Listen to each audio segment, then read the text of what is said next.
रोज के झगड़े से परेशान होकर कैलाश बाबू अपने कमरे में जाकर अपना बैग निकालने लगे। उसमें उन्होंने अपने कुछ जोड़ी कपड़े रखे, उदास मन से अपनी पत्नी की तस्वीर को उठाया और बोले, कितने नाजों से पाल पोस कर बड़ा किया था हमने अपने इकलौते लाडले बेटे को। कहते ही वो रो पड़े, लेकिन फिर सोचने लगे, नहीं, ये कमज़ोर पड़ने का वक्त नहीं है। उन्होंने अपनी आंखों से आंसू पोंछते हुए अपनी पत्नी की तस्वीर को अपने बैग में रखा और अपने एक दोस्त को फ़ोन किया जो वृद्धा आश्रम में रहते थे। भरे गाल से उन्हें बताया कि अब वो भी वृद्धा आश्रम में ही रहना चाहते हैं। इतनी बात सुनते ही उनका दोस्त राधे श्याम स्तब्ध रह गया। उनके पास कुछ पूछने के लिए कोई शब्द ही नहीं बचे थे। कैलाश बाबू ने केवल इतना ही कहा कि मैं रोज रोज की कला से परेशान हो गया हूँ और 1 घंटे में मैं तुम्हारे पास पहुँच रहा हूँ। जिस समय वे अपना घर छोड़कर अपना बैग लेकर निकलने लगे तो उन्होंने देखा कि उनके बेटा बहू अपने कमरे में बैठकर चाय और स्नैक्स का आनंद ले रहे हैं, लेकिन दोनों में से किसी ने नहीं पूछा कि आप यह सामान लेकर कहाँ जा रहे हैं। ना ही किसी ने उन्हें रोकने की कोशिश की। रोज रोज के अपमान और जिल्लत भरी जिंदगी से परेशान होकर कैलाश बाबू वृद्धा आश्रम पहुँच गए। थोड़े ही समय में वृद्ध आश्रम में उनके बहुत से मित्र बन गए। वे सबके साथ हाल चाल बांटते, बातें करते, रोज सुबह शाम एक्सरसाइज भी करते। धीरे धीरे कैलाश बाबू को आश्रम में बहुत ही अच्छा महसूस होने लगा। घर की अपेक्षा उन्हें वृद्धा आश्रम में सुकून दे रहा था। सभी लोग एक साथ खाना खाया करते थे, जबकि घर में रोज की क्लेश थी। कैलाश बाबू का हृदय छलनी हो गया था। हमेशा अपनी पत्नी की तस्वीर से बातें करते हुए कहते कि तुम तो मुझे पहले ही छोड़कर चली गई, लेकिन उस बेटे ने भी मेरा साथ नहीं दिया जिसके लिए मैंने अपना कभी खून पसीना पानी की तरह बहाया था। एक दिन कैलाश बाबू वृद्धा आश्रम के प्रांगण में टहल रहे थे कि तभी वृद्धा आश्रम के बाहर एक कार आकर रुकी।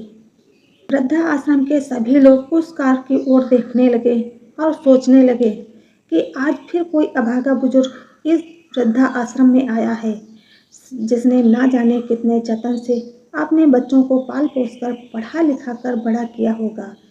आज फिर कोई ऐसा आंखों में आंसू लिए इस प्रांगण में प्रवेश करेगा। तभी कार में से एक नौजवान लड़का उतरा और उसके बाद एक औरत, जो शायद उसकी माँ थी। उस औरत की उम्र लगभग 65 साल के करीब रही होगी। सिर पर पल्लू होने के कारण उसका चेहरा सही ढंग से नजर नहीं आ रहा था। उसके बाद कार से करीब 30-35 साल की एक अन्य महिला उतरी, जिसके हाथ में एक बैग था। उस महिला ने वह बैग उस बुजुर्ग औरत के हाथ में थमाया और उनसे कुछ बात कहने लगी। वह बुजुर्ग औरत चुपचाप उस महिला की बात सुन रही थी। फिर वापस वे दोनों कार में बैठकर चले गए और बुजुर्ग महिला वृद्धा आश्रम के बाहर कुछ देर तक ही वैसे ही खड़ी रही। फिर भारी मन से अपने आंसू पोंछते हुए वृद्धा आश्रम में आ गई। कैलाश बाबू की ओर देखते ही वह महिला अपने सिर के पल्लू से अपने चेहरे को छुपाने लगी और फिर बिना कुछ कहे महिला विभाग की तरफ चली गई। तभी कैलाश बाबू के साथ खड़े एक बुजुर्ग ने कहा, आज फिर से एक माँ की ममता तार तार हो गई। फिर से एक माँ के सपनों को चकनाचूर कर दिया गया। कैलाश बाबू बार बार उस महिला के चेहरे की ओर देखे जा रहे थे। उन्हें लगा कि जैसे वो उस महिला को जानते हैं, लेकिन वो पूरी तरह समझ नहीं पाए कि वो महिला कौन है। अक्सर कैलाश बाबू को देखते ही वो महिला अपने पल्लू से अपने आधे से ज़्यादा चेहरे को छुपा कर रखती, लेकिन एक दिन जब वह महिला बागवानी के काम में लगी हुई थी तो कैलाश बाबू उस समय टहलने के लिए निकले। बागवानी करते करते उस महिला के सर से पल्लू उतर गया। उस महिला का चेहरा देखते ही कैलाश बाबू के पैरों तले जमीन खिसक गई। ना जाने कितने सवालों ने उनके दिमाग को घर कर लिया। उसी समय उनका एक मित्र भी उनके पास आया और बोला, खाना खाने का समय हो गया है, तुम कहाँ घूम रहे हो और इतने गुमसुम क्यों हो? सभी लोग नाश्ते की मेज पर मौजूद थे, लेकिन तुम नहीं थे, इसलिए मैं तुम्हें बुलाने आ गया। क्या बात है? कोई परेशानी है? अरे नहीं, कुछ भी तो नहीं। थोड़ा टहलने के लिए बाहर निकल आया था, बस। मैं आ ही रहा था। खाने के कमरे में बैठने के बाद कैलाशनाथ जी बार बार कैलाशनाथ जी की नज़रें बार बार जानकी देवी को ही ढूंढ रही थी। वो उनसे पूछना चाहते थे कि आखिर ऐसा क्या हुआ कि उन्हें यहाँ आने की नौबत आ गई। उनका तो भरा पूरा परिवार था और हमेशा कहती थी कि वो अपने बेटे बहू के साथ बहुत खुश हैं। फिर आज ऐसा क्या हो गया?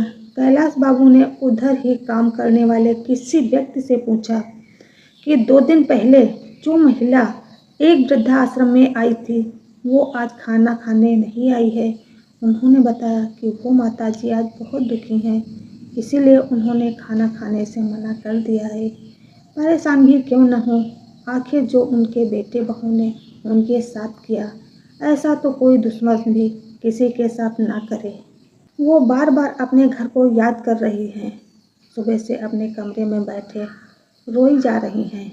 इसीलिए उनका ध्यान भटकाने के लिए उन्हें बागवानी करने का काम दिया गया है। क्या सब सुनकर कैलाश बाबू का मन परेशान हो गया। वे जानना चाहते थे कि आखिर जानकी देवी के साथ क्या हुआ है। इसलिए थोड़ी देर बाद महिला विभाग में जानकी देवी के पास गए। कैलाश बाबू को अपने सामने खड़ा देखकर जानकी जी थोड़ा परेशान सी हो गईं। तभी कैलाश बाबू ने कहा, मैं जानता हूँ कि आपने मुझे पहचान लिया है, लेकिन क्या मैं यह जान सकता हूँ कि आप इस हालत में कैसे पहुँचे? जानकी जी ने कुछ नहीं कहा, लेकिन उनकी आंखें आंसुओं से भर गई थीं। यह देखकर कैलाश बाबू और भी ज़्यादा परेशान हो गए। उनका दिल किया कि जोर जोर से चिल्लाकर इस दुनिया से पूछे कि क्यों बुढ़ापे में बूढ़े माँ बाप को पुराने सामान की तरह निकाल कर बाहर फेंक दिया जाता है। बूढ़ों का कोई आत्मसम्मान नहीं है। अपने ही विचारों में मग्न कैलाश बाबू वृद्धाश्रम के प्रांगण में टहल रहे थे कि अचानक उनका पैर क्यारी के किनारे से टकराया और वो गिरते गिरते एक पेड़ को पकड़कर संभल गए। तभी पास से गुजर रहा वृद्धाश्रम का एक कर्मचारी कहने लगा, अंकल जी, आप ठीक तो हैं ना? कहीं चोट तो नहीं लगी? अपना पैर दिखाइए, अगर लगी हो तो मैं अभी पट्टी कर देता हूँ। कैलाश बाबू कहने लगे, अरे नहीं, कुछ ज़्यादा चोट नहीं है, बचाव हो गया है। इतना कहते हुए कैलाश बाबू प्रांगण में रखे बेंच पर जाकर बैठ गए और कुछ महीने पहले के एक घटना को याद करने लगे, जब वो बाथरूम में फिसल कर गिर गए थे और उनके पैर में बहुत ज़्यादा चोट लग गई थी। उनकी बहू उस चोट को देखकर भी अनदेखा करके अपने काम में लगी रही और उनका बेटा चिल्लाकर उनसे बोला, क्या संभाल कर काम नहीं कर सकते? मुझे तो समझ नहीं आता कि आप इतनी हड़बड़ी में क्यों रहते हो। कोई काम ठीक से करना क्यों नहीं आता? जब देखो चोट लगाकर बैठ जाते हो और हमारा काम भी बढ़ाते रहते हो। अगर कोई काम नहीं होता तो मत किया करो। आराम से अपने कमरे में क्यों नहीं बैठते? पूरा दिन इधर से उधर घूमते रहते हो। इससे इतना भी न बन पाया कि अपने माता पिता का हालचाल पूछे या चोट पर मरहम पट्टी ही कर दे। एक दिन जब कैलाश बाबू का चश्मा टूट गया तो अपने बेटे से कहने लगे, बेटा, मेरा चश्मा ठीक करा देना, टूट गया है, ठीक से दिखाई नहीं देता।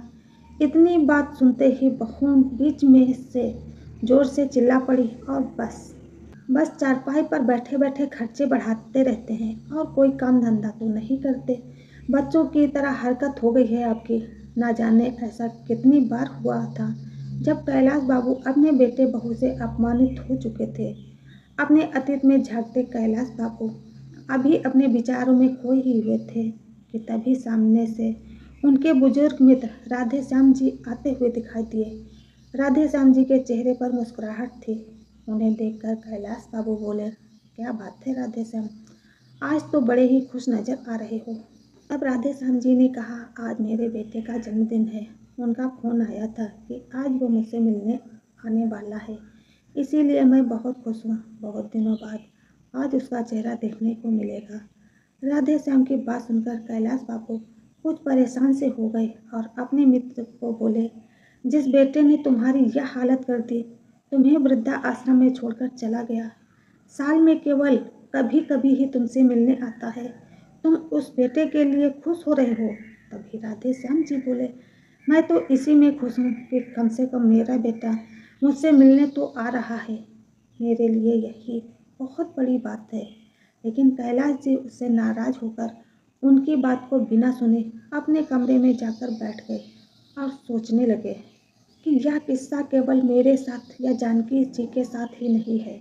आश्रम में रहने वाले हर एक बुजुर्ग की कोई ना कोई कहानी है और सभी की जिंदगी में वृद्धा आश्रम में रहने के पीछे कोई ना कोई वजह जरूर है। बिना किसी वजह के अपनी मर्जी से कोई वृद्धा आश्रम में नहीं आता।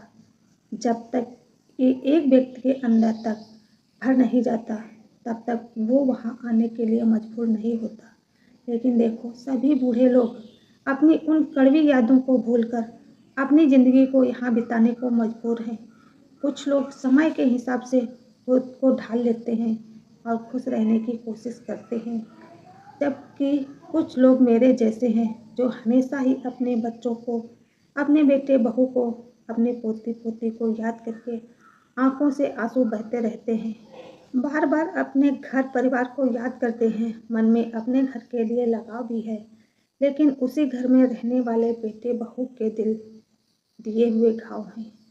कैलाश जी को कविता लिखने का बहुत शौक था, इसलिए अपना दिन बहलाने के लिए वे कुछ देर के लिए कविता लिखने बैठ जाते।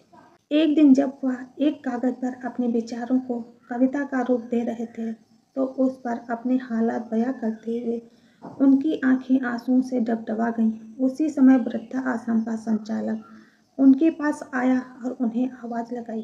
कैलाश बाबू इस समय की ठिठक कर बैठ गए और कागज को मोड़कर अपनी जेब में रख लिया और अपने आंसू पोंछते हुए, छुपाते हुए बोले, जी बोलिए। कैलाश जी, आपका बेटा बहू आपसे मिलने आए हैं, साथ में आपका पोता भी है। यह सुनकर कैलाश जी हैरान हो गए, साथ में उनके चेहरे पर नफरत के भाव भी आ गए। सोचने लगे कि आज मेरे बेटे को मेरी याद कैसे आ गई। जब ऑफिस गए तो उस समय उनका 5 वर्ष का पोता गोलू उन्हें देखते ही दादू दादू बोलते हुए झट से उनकी ओर दौड़ा और उनकी टांगों में चिपक गया। कैलाश बाबू की आंखों से आंसू छलक पड़े। अब तक वो मन मारकर वृद्धा आश्रम में जैसे तैसे जी रहे थे, लेकिन अपने पोते को देखते ही उनका दिल कमज़ोर पड़ने लगा। फिर अचानक दिमाग में विचार आया कि यह वक्त मजबूती से अपने निर्णय पर टिके रहने का है। ऐसा सोचते हुए गुस्से से अपने बेटे को देखते हुए बोले, तुम यहाँ क्या करने आए हो? चले जाओ यहाँ से। मुझे किसी से मिलने की कोई ज़रूरत नहीं है। मैं यहाँ बहुत खुश हूँ और अपनी ज़िंदगी बड़े आराम से काट रहा हूँ। कम से कम यहाँ पर मेरे साथ हंसने बोलने वाला तो कोई है। पर पिताजी, दरअसल बात यह है कि आज गोलू का जन्मदिन है और हमने घर में पार्टी रखी है। गोलू की ख्वाहिश है कि आप भी उनके जन्मदिन पर उपस्थित रहें। अगर आप आएंगे तो आपके पोते को भी अच्छा लगेगा। तभी कैलाश बाबू बोले, देखो, मैं वो घर छोड़ चुका हूँ और अब मैं वहाँ दोबारा नहीं जाना चाहता। तब उनका बेटा बोला, पिताजी आप घर चलिए, वहाँ आपके दोस्त भी पार्टी में आए रहे हैं। मैंने उन्हें भी बुलाया है, सभी आस पड़ोस वाले और रिश्तेदार भी आएंगे, सब लोग आएंगे, आपके बारे में पूछेंगे तो हम क्या कहेंगे। तभी कैलाश बाबू बोले, अच्छा, तो आज मुझे अपने बेटे के जन्मदिन के लिए नहीं, बल्कि अपनी इज्जत बचाने के लिए तुम बुलाने आए हो। सभी रिश्तेदार आएंगे तो पूछेंगे, तुम्हारे पिताजी कहाँ हैं? तो तुम क्या जवाब दोगे? इसीलिए तुम मुझे बुलाने आए हो। अभी के अभी चले जाओ यहाँ से, मैं कहीं नहीं जाने वाला हूँ। तुम लोग कितने स्वार्थी हो गए हो, ज़रूरत पड़ी तो बुलाने आ गए, वरना इतने महीनों से मैं यहाँ वृद्धा आश्रम में हूँ, एक बार भी खबर लेने नहीं आए कि मैं जी भी रहा हूँ या मर गया हूँ। कभी फ़ोन करके भी मेरा हालचाल पूछने की ज़रूरत नहीं समझी। तुम लोगों ने इतना तक नहीं पूछा कि घर छोड़कर वृद्धा आश्रम क्यों चले गए। आज ज़रूरत पड़ी तो हाथ जोड़कर मुझे लेने आ गए हो। नहीं, अब से यही मेरा घर है, मैं कहीं नहीं जाऊंगा अपने घर को छोड़कर। ऐसा कहते हुए कैलाश बाबू अपने कमरे की ओर जाने लगे। तभी बेटा बहू दोनों ने आपस में प्लान बनाया कि पिताजी ऐसे नहीं मानेंगे, कुछ तो करना ही पड़ेगा, तभी हम इन्हें अपने घर लेकर जा सकेंगे और रिश्तेदारों के ताने सुनने से बच सकेंगे। इसीलिए दोनों रोनी सूरत बनाकर कैलाश बाबू के पास गए और मिन्नतें करते हुए कहने लगे, पिताजी माफ़ कर दो, आपके पोते का जन्मदिन है। क्या आपको अपने पोते की खुशियों में शामिल होने का मन नहीं कर रहा है? इतनी बात सुनकर कैलाश बाबू का दिल पिघलने लगा। तभी गोलू बोला, चलो ना दादू, बहुत मस्ती करेंगे। अपने पोते की बात सुनकर कैलाश बाबू खुद को रोक नहीं पा रहे थे, लेकिन बेटा और बहू की करतूत की वजह से वो घर नहीं जाना चाहते थे। लेकिन गोलू ने कहा वो घर जाने के लिए तैयार हो गए। फिर बोले कि मेरी एक शर्त है, मैं घर पर चलूँगा और जैसे ही गोलू का जन्मदिन हो जाएगा उसके बाद मुझे वृद्धा आश्रम वापस लौटना है और तुम लोग मुझे वृद्धा आश्रम तक छोड़ने आओगे। बेटा बहू इस बात के लिए तैयार हो गए। गोलू का जन्मदिन बहुत धूमधाम से मनाया गया। सभी रिश्तेदार और आस पड़ोस के लोग बहुत अच्छे से मिले जुले। कैलाश बाबू के पुराने दोस्त भी आज उन्हें बहुत दिनों बाद मिले, लेकिन कैलाश बाबू ने किसी से कुछ नहीं कहा और हंसते मुस्कुराते हुए पूरी पार्टी का आनंद उठाया। लेकिन उनके मन में कुछ विचार चल रहे थे। वे सोच रहे थे कि कल अपने बेटा बहू को जो सरप्राइज देने वाला हूँ उसकी तो उन्होंने कभी कल्पना भी नहीं की होगी। जब पार्टी खत्म हुई तो बहुत रात हो चुकी थी। उस समय कैलाश नाथ जी घर पर ही रुक गए। जब अपने कमरे में सोने के लिए गए तो अपनी पत्नी सुधा की यादों में खो गए। आप भी ना, दो रोटियों से क्या पेट भरता है? एक रोटी तो और ले लीजिए, अभी गरम गरम सेक रही हूँ। एक रोटी और मेरे कहने पर खा लीजिए। आप खाते हैं तो मेरे तन को लगता है।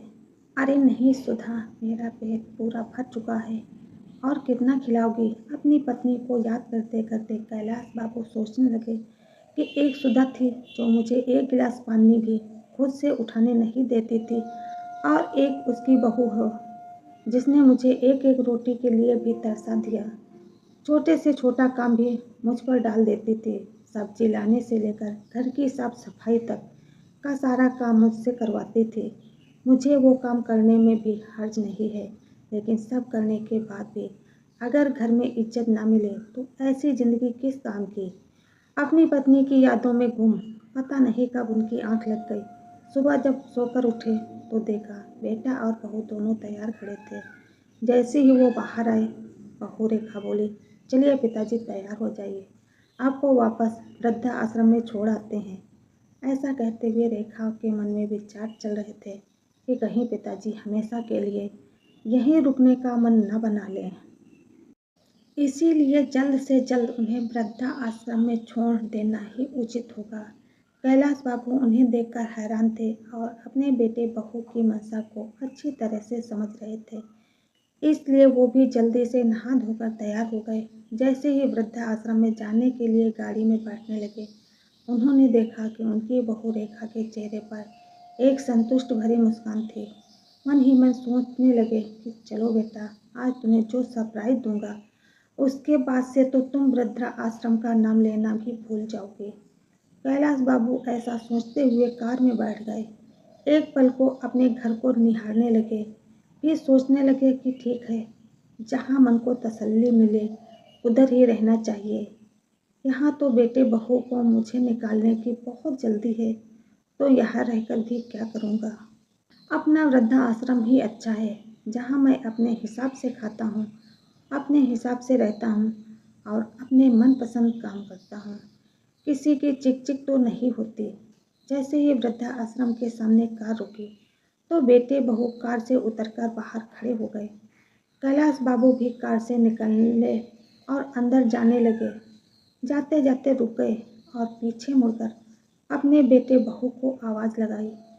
वो दोनों अपनी कार में बैठने ही वाले थे, तभी कैलाश बाबू की आवाज़ सुनकर रुक गए। कैलाश बाबू ने फिर कहा, वापस मत जाओ, मुझे तुम्हें किसी से मिलाना है। उनके बेटा बहू उनके पीछे चल पड़े। वृद्धा आश्रम के बीच जंगल में पहुंचकर कैलाश बाबू ने वही काम करने वाले एक व्यक्ति से जानकी जी को बुलाने को कहा। जानकी जी जैसे ही बाहर आई वैसे ही कैलाश बाबू का बेटा उन्हें देखकर दंग रह गया और बहू रेखा को तो जैसे कांटे तो खून नहीं, उसकी हैरानी का ठिकाना नहीं था। दौड़कर जानकी जी के गले लग गई और फूट फूट कर रोने लगी और बोली, माँ आप यहाँ क्या कर रही हो? आप यहाँ कब आई? आपने मुझे बताया भी नहीं। लेकिन उसकी बातों का जानकी जी ने कोई जवाब नहीं दिया।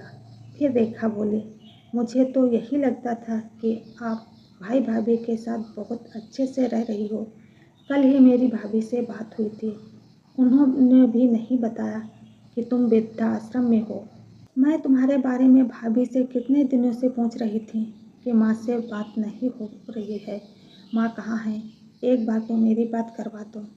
तो भाभी ने कहा कि तुम तीर्थ यात्रा पर गई हो, इसीलिए मेरी तुमसे बात नहीं हो पाएगी। और मैंने मान भी लिया कि तुम तीर्थ यात्रा पर गई हो, लेकिन मुझे क्या पता था कि उस जालिम औरत ने तुम्हें वृद्धा आश्रम में छोड़ दिया है। अपनी बेटी की बात सुनकर जानकी जी फूट फूट कर रोने लगी और बोली, बेटा तुम्हारे भाई भाभी झूठ बोल रहे थे। मुझे 1 महीना पहले ही वो वृद्धा आश्रम में छोड़कर चले गए थे। लेकिन माँ आप मुझे फ़ोन करके बता भी सकती थी, मैं तुरंत यहाँ पहुँच जाती। उन लोगों की हिम्मत कैसे हुई मेरी माँ के साथ यह सब करने की? इतना कहते हुए रेखा अपनी माँ से लिपट गई। मैं तुम्हें फ़ोन करके कैसे बता सकती थी? जिस दिन मैं वृद्धा आश्रम में आई मैंने तुम्हारे ससुर जी को यहाँ देखा। इसका मतलब तो यह हुआ कि में और तुम्हारी भाभी में कोई फर्क नहीं है। फिर मैं तुम्हें फ़ोन करके तुम्हारे भाई भाभी के करतूत के बारे में क्या बताती? इतना कहते हुए जानकी जी ने उसे अपने से अलग कर दिया। तुम मेरी बेटी कहलाने के लायक ही नहीं हो, इसीलिए मुझसे दूर रहो। यदि मेरे बेटे बहू ने मुझे घर से निकाला है तो मेरी बेटी ने भी अपने ससुर को घर से निकाला है। तो कुल मिलाकर मेरी दोनों औलादें ही निकम्मी निकली। अब तो मुझे खुद को तुम्हारी माँ कहने का भी कोई हक नहीं है। एक ने अपनी माँ को घर से निकाल दिया और एक ने अपने ससुर को घर से निकाल दिया। अपनी माँ की बातें सुनकर रेखा का सिर शर्म से झुक गया। माँ मुझे माफ़ कर दो, मैं बहुत शर्मिंदा हूँ। मुझसे बहुत बड़ी गलती हो गई है। मैंने कभी नहीं सोचा था कि जो मैं अपने सास ससुर के साथ कर रही हूँ वो मेरे माँ बाप के साथ भी हो सकता है। तभी जानकी जी बोली, बेटा वैसे तो तुम्हारी गलती माफ़ करने लायक नहीं है, फिर भी अगर माफ़ी मांगनी है तो मुझसे नहीं, अपने ससुर जी से मांगो। अपनी करतूतों पर शर्मिंदा हुई रेखा अपने ससुर जी की ओर मुड़ी और उनके पैरों में गिर गई। मुझे माफ़ कर दीजिए पिताजी। तभी रोहन ने भी माफ़ी मांगते हुए कहा, अब आप दोनों घर चलिए और हमें अपनी सेवा करने का मौका दीजिए। तो कैलाश जी और जानकी जी दोनों ने ही घर जाने को मना कर दिया और कहा कि हमें अब बहू बेटे या बेटी के पास नहीं रहना, हम वृद्धा आश्रम में रहकर ही खुशी हैं। दोनों ने लाख मनाने की कोशिश की, लेकिन कैलाश जी और जानकी जी का एक ही जवाब था, एक बार धोखा खा चुके हैं। अब इस उम्र में हमारे शरीर में इतनी जान नहीं बची कि बार बार अपने बच्चों द्वारा दिए गए धोखे झेल सके। इतना कहकर कैलाश जी और जानकी जी अपने अपने कमरे में चले गए। रेखा और रोहन दुखी मन से अपने घर वापस आ गए। घर पहुंचकर उन्होंने देखा कि पिताजी कमरे में उनके बिस्तर के ऊपर एक कागज़ रखा था जो शायद उनके जेब में से निकलकर गिर गया था। जब रोहन ने उस कागज़ को खोलकर देखा तो उसमें उनके पिताजी ने एक कविता लिखी हुई थी, क्या किसी ने देखा है मौत से पहले भी मौत आती है? हाँ मैंने देखा है आज मौत से पहले भी मौत आती है। जब जिंदगी अपने आखिरी पड़ाव पर आ जाती है, शरीर भी काम नहीं करता, केवल सांस आती रहती है। हाँ मैंने भी देखा है मौत से पहले भी मौत आती है। अपने पिता द्वारा लिखे इन शब्दों को देखकर रोहन के दिल पर न जाने कितने तीर एक साथ चुभने जैसा एहसास हुआ। और उधर रेखा अभी अपनी माँ की हालत को देखकर उस सदमे से उबर नहीं पाई थी। लेकिन आज उन दोनों के पास पछताने के अलावा और कोई रास्ता नहीं था। किसी ने सही कहा है, संतान का अस्तित्व है माता पिता की वजह से, और माता पिता वृद्धाश्रम में संतान की वजह से। तो आपको ये कहानी कैसी लगी कमेंट करके ज़रूर बताएं। राधे राधे।